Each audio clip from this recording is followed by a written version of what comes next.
Notes के साथ stick करते हैं और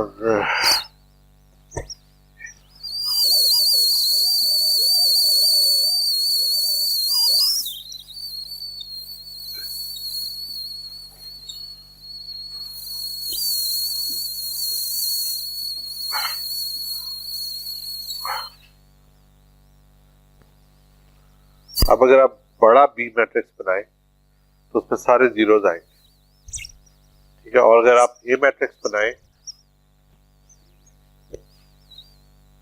कहाँ है नेगेटिव?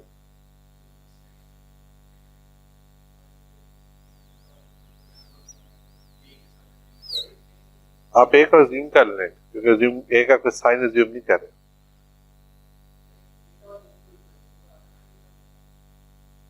क्या क्या क्या क्या? हाँ हाँ, क्यों नहीं आना चाहिए, बिल्कुल आना चाहिए।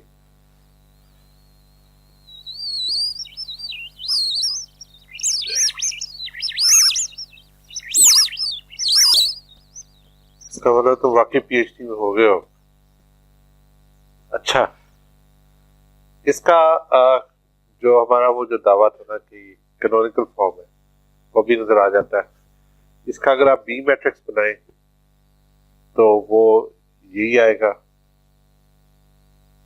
ठीक है। जैसे आप मुर्तजा ने कहा कि ए मैट्रिक्स में निचली जो रो होगी उसमें पॉलिनोमियल की मैट्रिक्स जो वेक्टर्स आएंगे, ठीक है। 0 1 0 0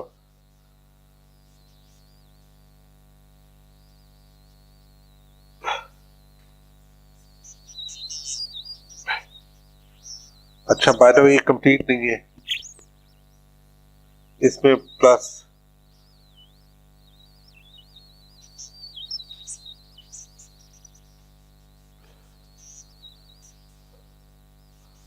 एफ ऑफ टी भी आएगा, ठीक है ना। वो नॉर्मल लीनियर फंक्शन में नहीं आता, लीनियर सिस्टम में, लीनियर सिस्टम में सिर्फ ये आता है, ठीक है।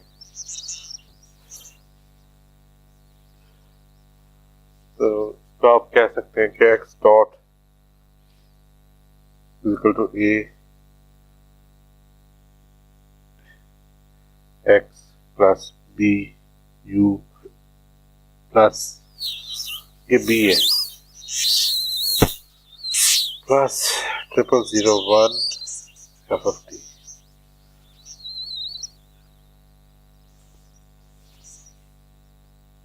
ठीक है।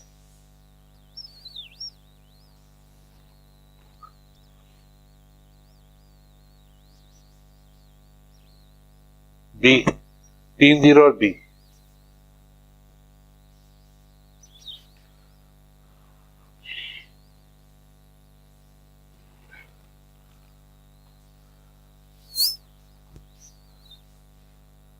अच्छा चले ए के पोल्स बता सकते हैं आप क्या होंगे? ए के पोल्स किस पॉलिनोमियल के रूट्स होंगे? क्या क्या?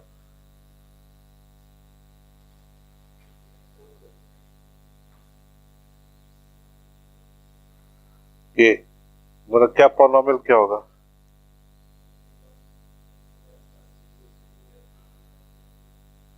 A1 नहीं होगा, A4 होगा। ये ऑपोजिट हो जाता है, डायरेक्शन ऑर्डर भी ऑपोजिट हो जाता है, साइन भी ऑपोजिट हो जाता है। Minus A4s cube plus A3s square और minus A3s square minus A2s minus A1, ये आपका पॉलिनोमियल होगा। इसके जो रूट्स होंगे वो इस ए के रूट्स।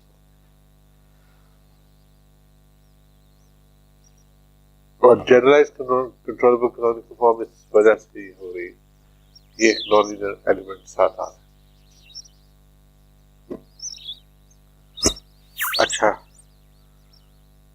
अब इसका फायदा, why do we need this, ठीक है। इसका मतलब स्टार्टिंग मोड से क्या ताल्लुक है?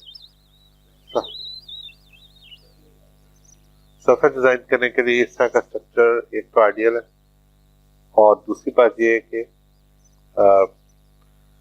इसमें आप स्विचेबिलिटी कंडीशन बड़े आराम से प्रूव कर सकते हैं।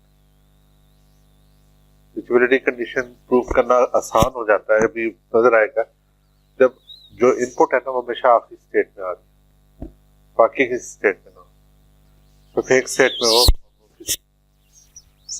तो आप कह सकते हैं कि ये जरूरी तो नहीं है कि हर सिस्टम इस फॉर्म में आए कि इनपुट एक में हो या आखिरी स्टेट में हो।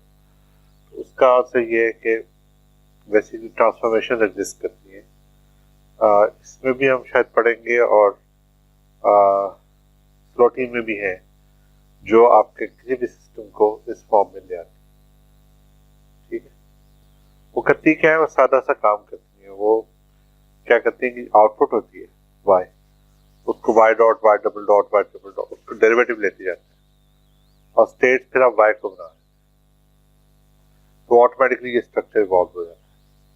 ये अगर आपने नॉन लीनियर कोई पढ़ के आया चैप्टर 6 पे, आपने यही काम किया होगा। ठीक जी, उसको आप कन्वर्ट कर सकते हैं इस फॉर्म।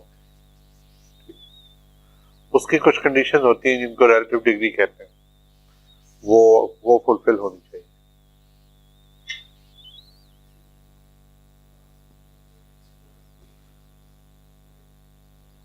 लास्ट टाइम x3 तक गए थे, वो मैंने क्योंकि जस्ट ऑन द फ्लाई लिखे थे तो रिवर्स हो गए। डजंट मैटर, मतलब आपको ये पता होना चाहिए कि हाईएस्ट के साथ कौन सा आ रहा है, वो ऑर्डर मैटर नहीं करता। वैल्यूज मैटर करती हैं कि आपने A4 से चलना और A1 पे आना है, उस केस में फिर आप A1 से चलते और A4 पे आते हैं। ठीक, जो पॉलिनोमियल बन रहा है ना उसको देखना। मुझे आज तक कभी ऑर्डर याद नहीं हुए कि मैं फिर तो अच्छा।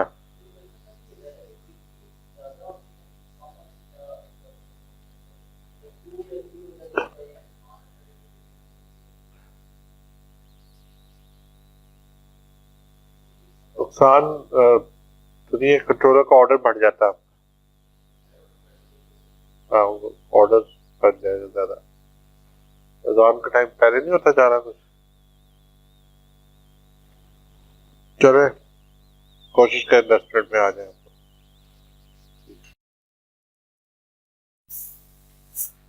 अच्छा, ये अब this is called hyperplane design,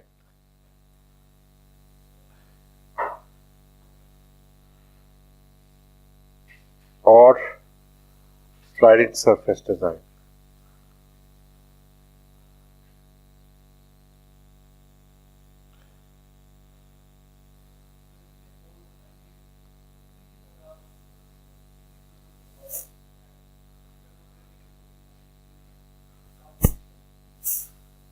मुझे बात समझ नहीं आई।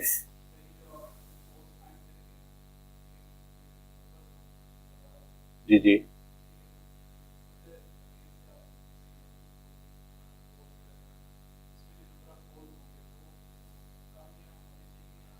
नहीं वो एग्जैक्टली वही नंबर होना चाहिए जो सिस्टम का ऑर्डर है।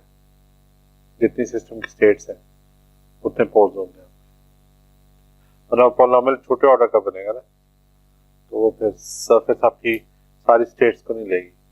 अगर सरफेस आपकी सारी स्टेट्स को नहीं लेगी, तो लेट्स से आपने 3 स्टेट्स कवर कर ली, x4 नहीं की, तो इसका मतलब आपने कह दिया कि x4 जो मर्जी करती रहे।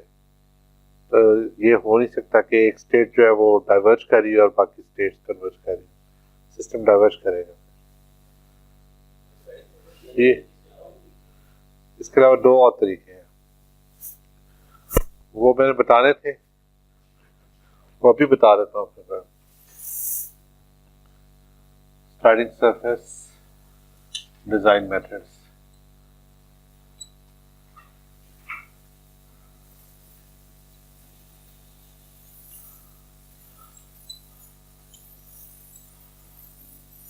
पहला है ये वाला, इसको क्या कहेंगे, पॉलिनोमियल कह लें आप, पॉलिनोमियल डिजाइन, पॉलिनोमियल बेस्ड।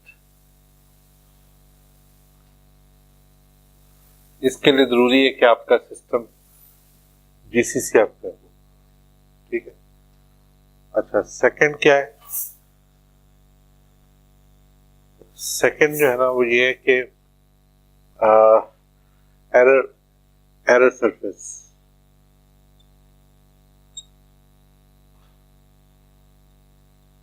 मसलन आप कह देते हैं कि s is equal to r minus x, x1 या कोई भी चीज, ठीक है। ये सबसे प्रिमिटिव फॉर्म है, स्लॉटिंग के चैप्टर 7 में ये दी हुई है। और अगर आप मतलब बहुत ज़्यादा नहीं है स्टार्टिंग मोड में, तो पहली चॉइस यही होती है, ठीक है। इसको आप सिग्नम के अंदर डाल दें तो ये 0 हो जाएगी और you will be happy. Number 3 interesting है। नंबर 3 बेसिकली आती है डिफरेंट जो नॉन लीनियर सिस्टम्स होते हैं उनके क्लासेस होती हैं।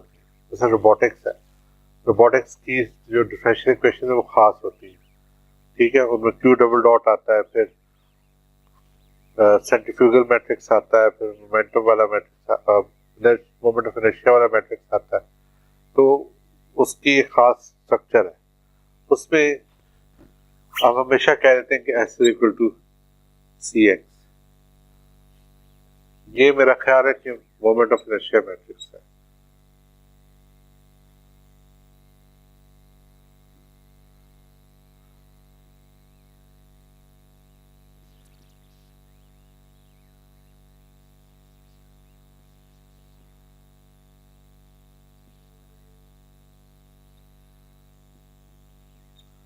इसमें जब भी आप कोई मैकेनिकल सिस्टम लेते हैं जो रोबोटिक्स जैसा सिस्टम है, तो आप बगैर किसी मॉडरेशन के आप स्ट्रेट अवे उसको सी दे देते हैं, उसमें कुछ आपको करना नहीं पड़ता हो,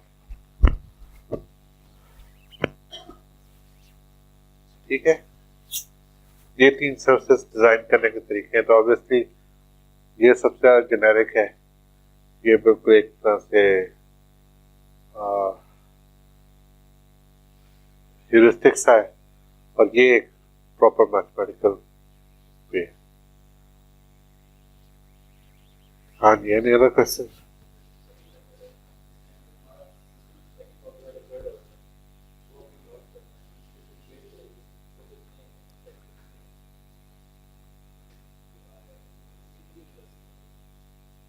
हाँ, इसमें सारे मसले हैं। इसमें आप ये बेसिकली इट्स लाइक इसमें मॉडल बहुत कम यूज हो रहा है, इसमें बाकी स्टेट्स की कोई गारंटी नहीं होती। कांस्टेंट से क्या बात?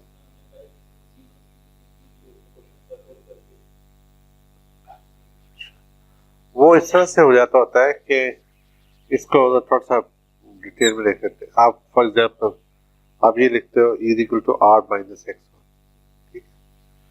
उसके बाद आप कहते हो s is equal to e dot plus c। अब आपने वो कांस्टेंट डिजाइन का इंट्रोड्यूस करवा दिया। ये वही पोल होगा जिस पे आप चाह रहे हैं कि क्विकली एरर 0 हो, क्योंकि when s goes to 0 e dot, अब ये फर्स्ट ऑर्डर डिफरेंशियल इक्वेशन है, इसका पोल c है।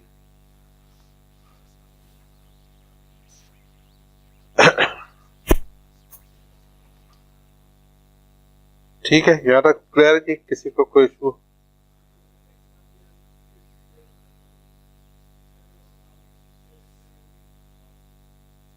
x1 कंप्लीट स्टेट वेक्टर हो जाए। फॉर्चुनेटली या अनफॉर्चुनेटली ऐसा होता नहीं, इसलिए नहीं होता क्योंकि आपको सारी स्टेट्स के लिए रेफरेंस नहीं पता होता, ठीक है। मसलन मतलब मोस्टली बाकी रेफरेंस 0 ही होते हैं। जैसे अगर सिस्टम पोजीशन है जो आउटपुट है अगर, और वेलोसिटी उसकी सेकंड स्टेट है, तो वेलोसिटी को आप ऑब्वियसली 0 करना चाहेंगे, या अगर वेलोसिटी आउटपुट है तो एक्सेलरेशन 0 करना चाहेंगे, क्योंकि आप चाहेंगे वेलोसिटी किसी रेफरेंस पे आके टिक जाए।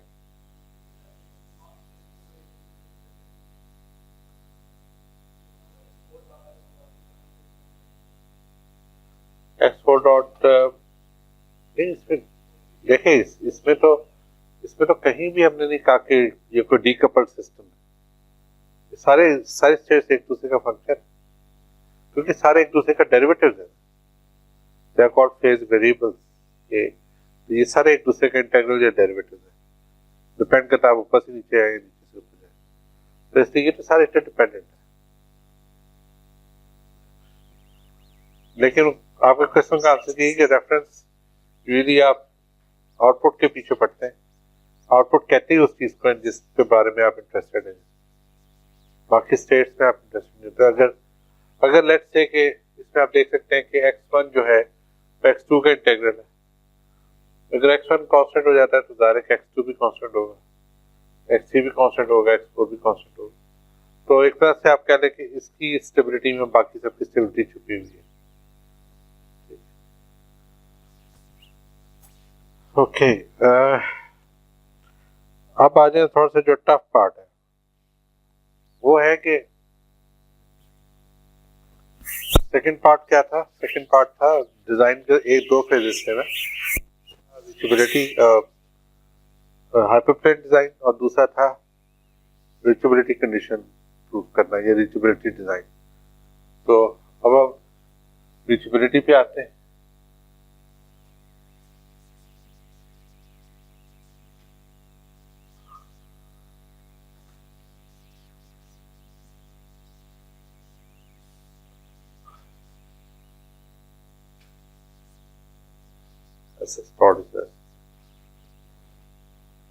अब देखेंगे, अब देखेंगे कि चले मैं अपना वर्ड रिविजिट करता हूँ, क्या आसान नहीं होगा इसको प्रूव करना, लेकिन पॉसिबल होगा। अगर आप कोई और फॉर्म लेते हैं तो उसमें ये पॉसिबल ही नहीं होता कैसे स्टॉक इतने आराम से आप प्रूव कर सकते। अच्छा, अब ऐसा आपका ये है, कहाँ गया,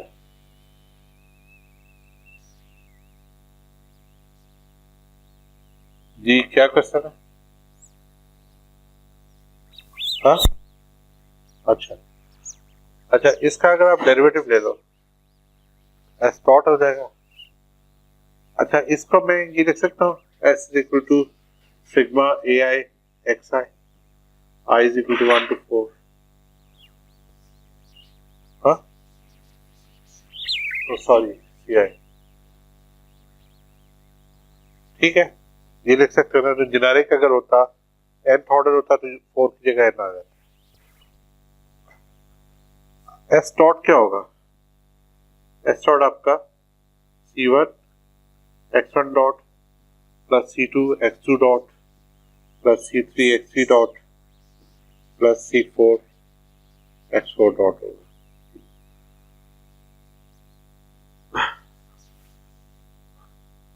C1, अच्छा ये अब इसकी ब्यूटी है कि डॉट्स डिसअपेयर हो जाएंगे।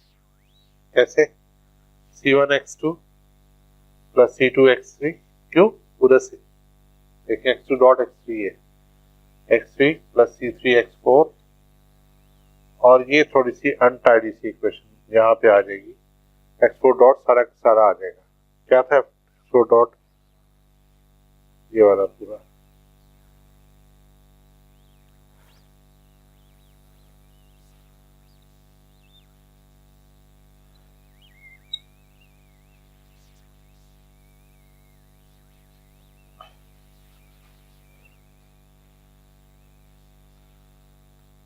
राइट, अच्छा हम एस डॉट ले क्यों रहे वैसे?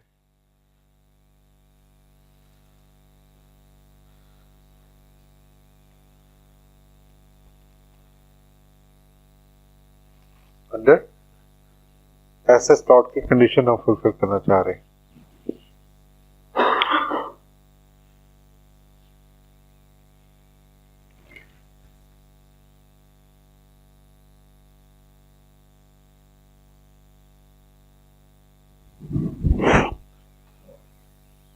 अच्छा, यहाँ पे एक पॉइंट मैं आपको बताना भूल गया, वो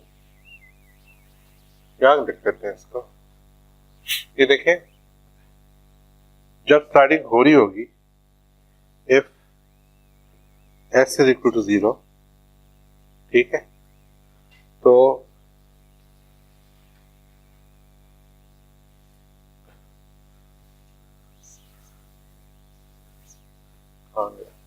ये चीज ट्रू होगी, ठीक है। s इज इक्वल टू 0, तो क्या होगा,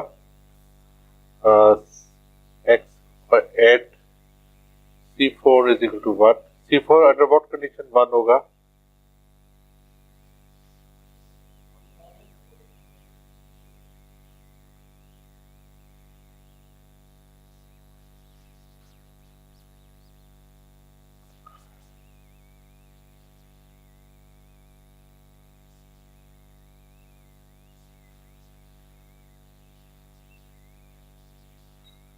ठीक है।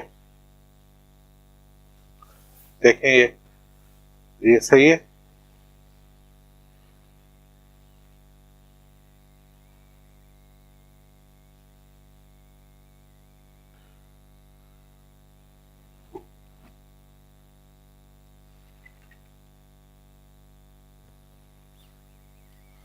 क्या ख्याल है, ठीक है। तो मैं ये लिख सकता हूँ x1 dot is equal to x2 during sliding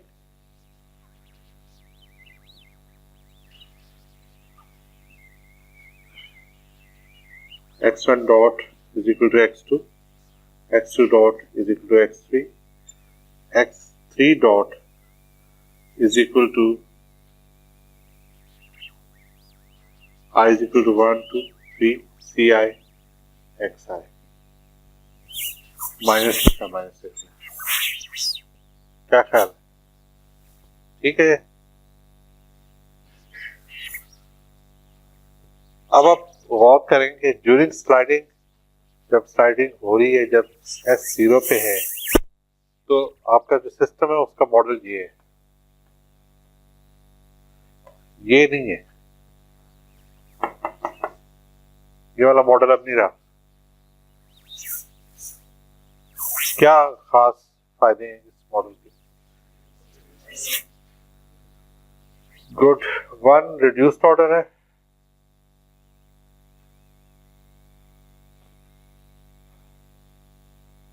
number 2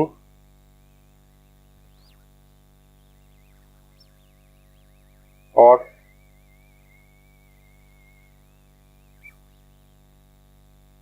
pure linear है, इसमें एफ ऑफ टी था, ठीक है। Number 3 performance as design,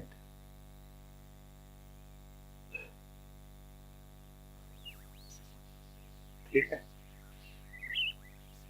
seize हमने अपनी मर्जी के दिए हुए, तो इसका मतलब है कि इस तरह की स्टैटिक सरफेस रखने का हमें फायदा होगा। अच्छा, इसको मैं क्या ऐसे लिख सकता हूँ, sigma C I x I plus 1 I is equal to 1 2 3 S dot is equal plus C4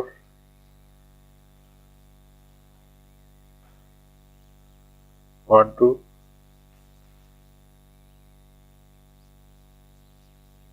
4 AIXI plus F of T plus B, ठीक है। मैंने क्या किया कि इसको सम कर दिया और ये इसको सम कर दिया, इधर F of T और B वैसे आ रहे। क्या बात सलमान, नींद आ रही? अच्छा, हाँ जी, अब समझ आया कि ये कैसे आ गया।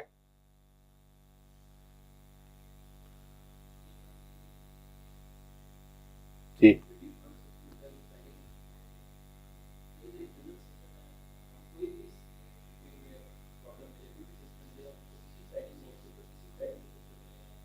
अगर वो GCCF में है तो ला सकते।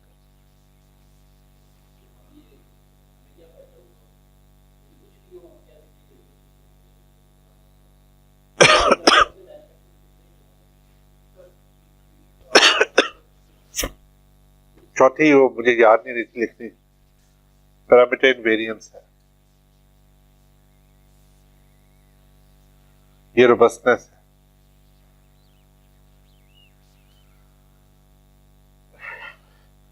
सा ये स्लाइडिंग मोड इंश्योर कर रहा है कि जो सिस्टम की डायनामिक्स है वो सप्रेस हो जाए और सिर्फ लीनियर डायनामिक्स शो करे सिस्टम। ये इसकी ब्यूटी है। हर सिस्टम पे नहीं आप अप्लाई कर सकते इसको। इस पे GCCF में एक तो होना चाहिए, और फिर दूसरा ये कि आप सी जो है वो आसमान से नहीं उतार रहे, अपनी मर्जी के नहीं दे रहे।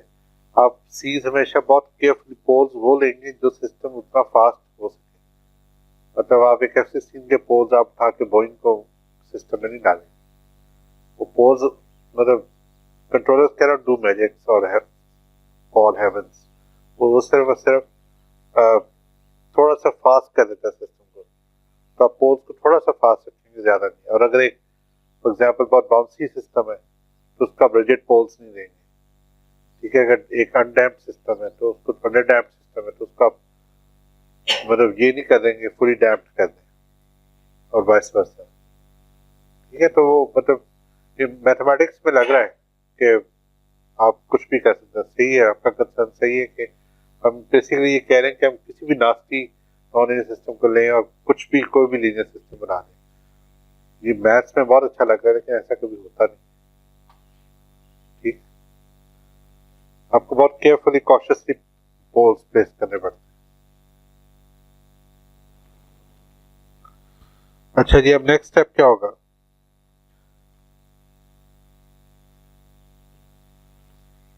अब हमें यू सपोज करना है, यू बताना है यू क्या है, ठीक है। तो याद है पिछली स्लाइड, पिछले लेक्चर्स में यू को हमने दो हिस्सों पे मुश्तमिल किया था, यू इक्विवेलेंट माइनस के सिग्नम ऑफ एस, ठीक है। एस हमें पता है, के का साइज हमें नहीं पता, ठीक है। के का साइज भी हमें पता है। अगर आपको याद है आपने कहा था के is greater than F of T, ठीक है। यू इक्विवेलेंट क्या है? यू इक्विवेलेंट अभी हम ड्राइव कर लेंगे, ठीक। अच्छा, any question so far?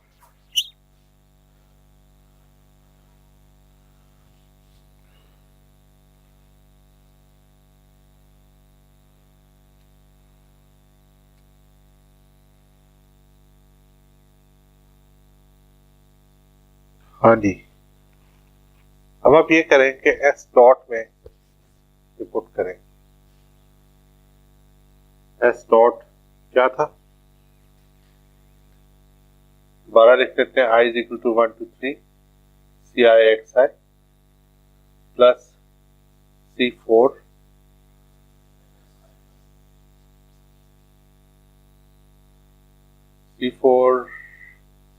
I is equal to 1 to 4 AIXI plus C4 F of t plus C4 B, ठीक है।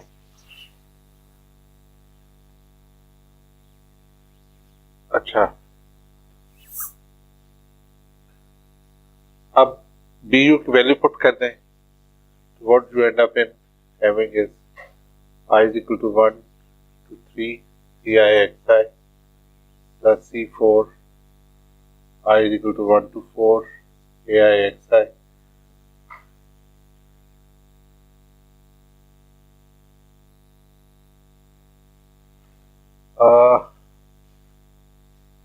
ठीक है, सही है, plus C4 F of t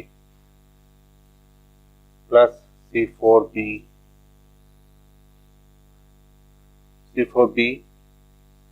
U equivalent minus C4B signum of S, ठीक है। अच्छा,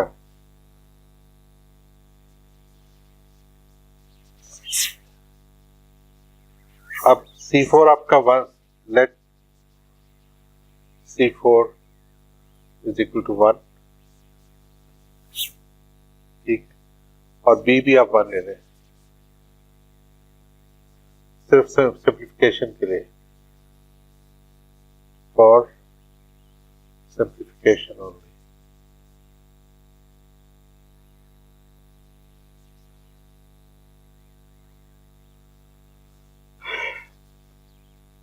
और इस चीज को जो इक्विवेलेंट कह रहे हैं,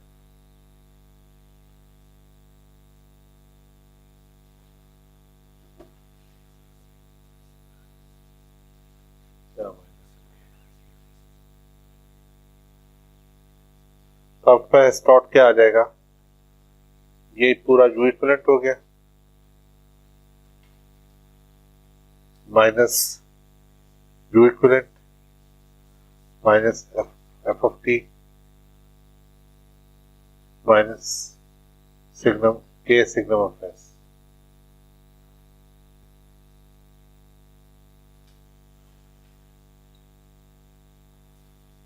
ये कैंसिल आउट हो जाएंगे और आपके पास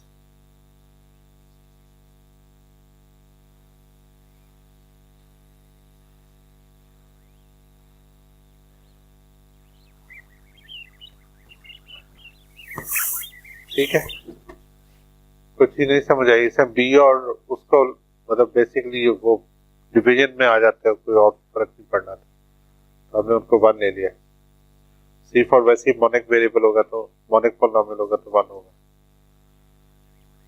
ठीक है। S dot of F of T minus के सिग्नम ऑफ एस आ गया।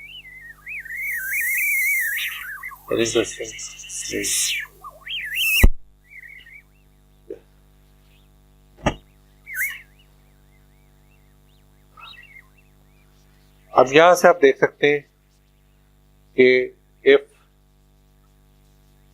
एस इज ग्रेटर देन 0, ठीक है, तो एस डॉट इज क्या होगा,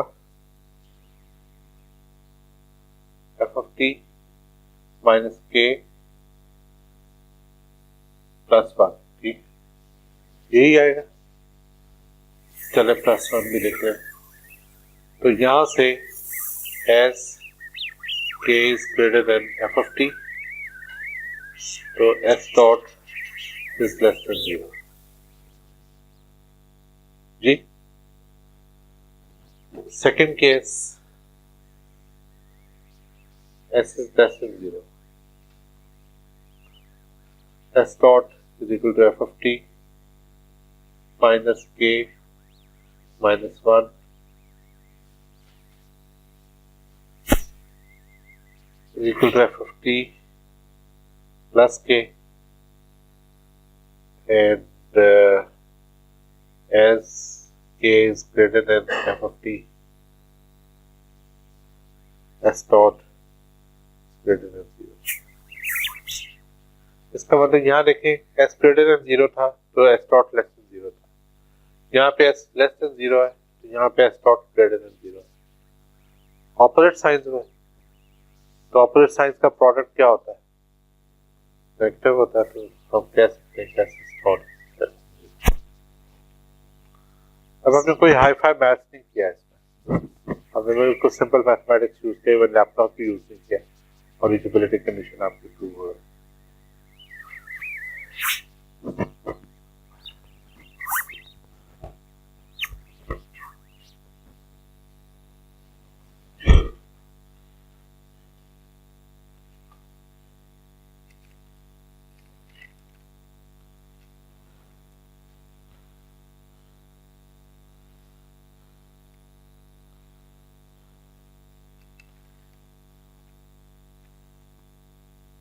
यहाँ पे कीवर्ड्स लिख लें कि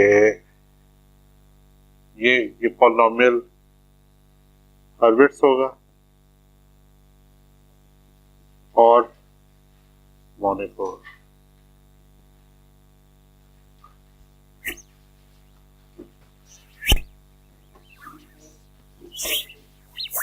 ये कोएफिशिएंट है उस पॉलिनोमियल के जिसके पोल्स हो, ये खुद पोल दी।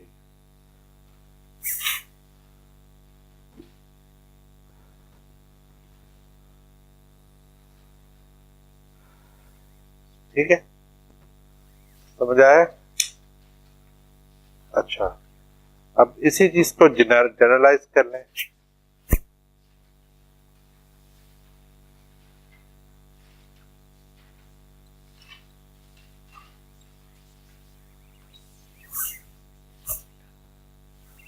जनरलाइजेशन कैसे होगी? सबसे पहले x1 is equal to x2, ये मैं इसलिए बता रहा हूँ कि बुक में गालिबन nth ऑर्डर दिया हुआ सिस्टम, ठीक है, तो हम nth ऑर्डर पे ही चलते हैं।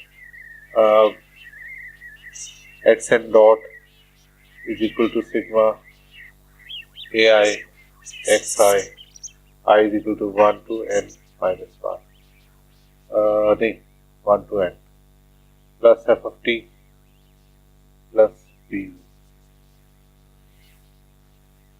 अगर आप एक nth ऑर्डर डिफरेंशियल इक्वेशन लेते हैं plus a1 yn minus 1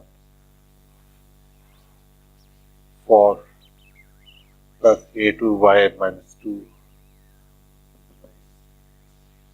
an y is equal to f of t plus b।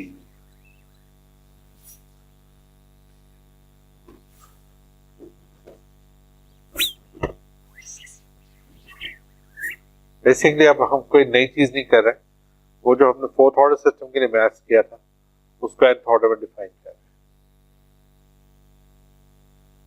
ठीक है। क्या अब्दुलरहमान, क्या नहीं समझा रहे?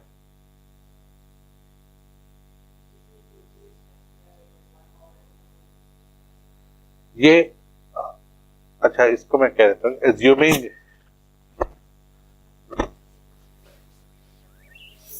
एज्यूमिंग मतलब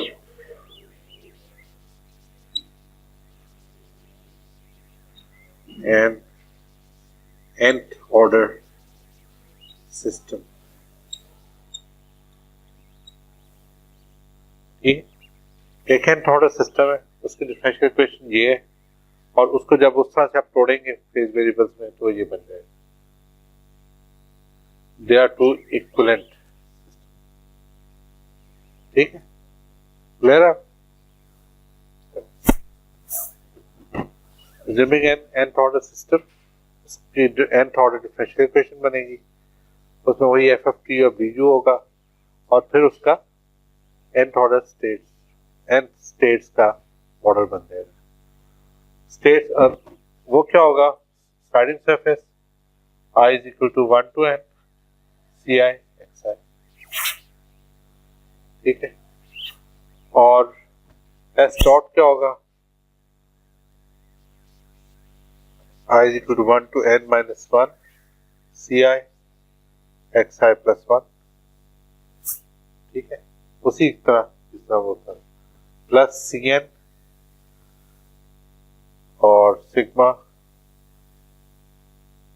I is equal to 1 to n ai xi, ठीक है, और b भी साथ आएगा इसके, और प्लस bcn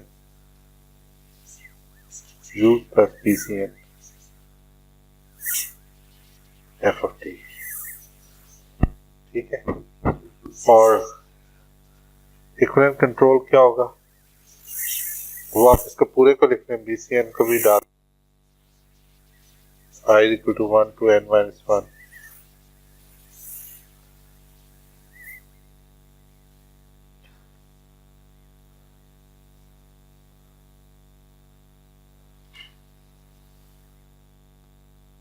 ठीक है,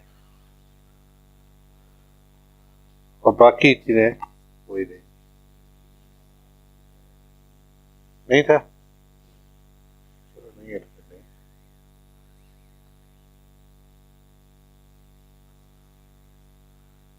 बी यूजुअली 1 ही होता है तो मान ले सकते हैं, तो बाकी टर्म वैसी रहेंगी। इसका प्रूफ, और आप देख सकते हैं कि nth ऑर्डर यहाँ पे जो आप प्रूफ कर रहे थे, प्रूफ कहाँ कर रहे थे,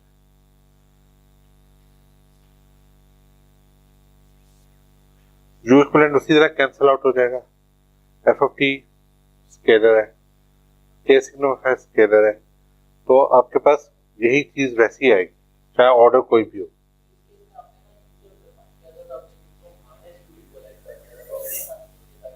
हाँ, कट से कटने के लिए, ताकि वो जो जितनी लीनियर टर्म्स बाकी है ना उसको कट कर सकते हैं, स्पेशली ये कि वो टर्म्स नोन है उनको कैंसिल कर सकते हैं। तो यहां से आप देख सकते हैं कहीं पे आपको सिस्टम का ऑर्डर नजर आ रहा है, तो ये भी आपके पास स्टेज अनचेंज रहेगा। ठीक है, remaining proofs remain the same.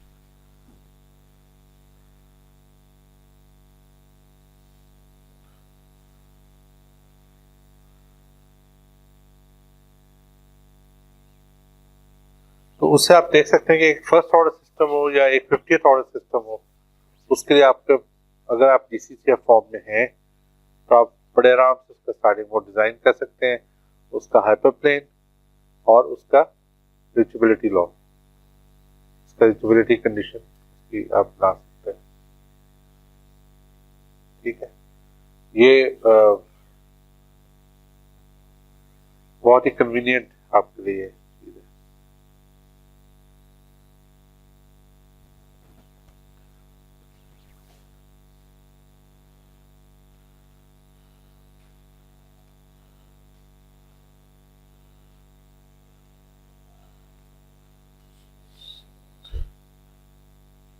हाँ जी, एनी क्वेश्चन?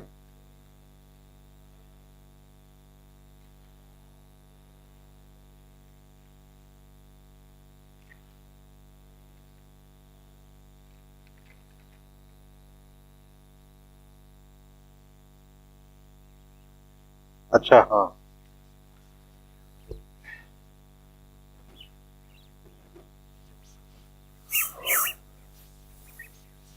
इसको एक एग्जिस्टेंस प्रॉब्लम भी कहते हैं कि स्टार्टिंग मोड एग्जिस्ट भी कर पाएगा कि नहीं।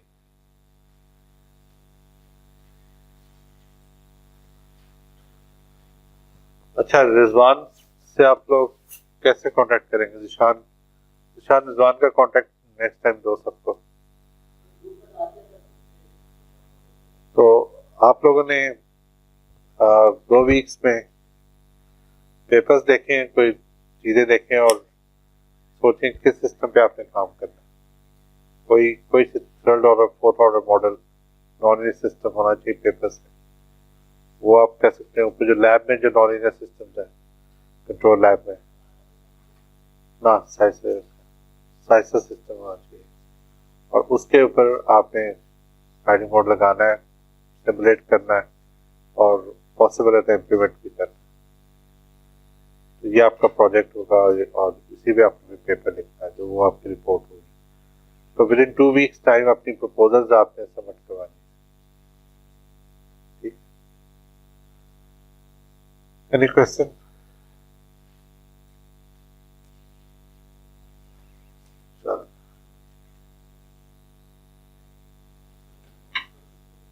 ठीक, ग्रुप में आप फिर काम नहीं करेंगे, तुम्हारे साथ में मैं बंदा खुद दूंगा कि तुमसे भी नालायक हो।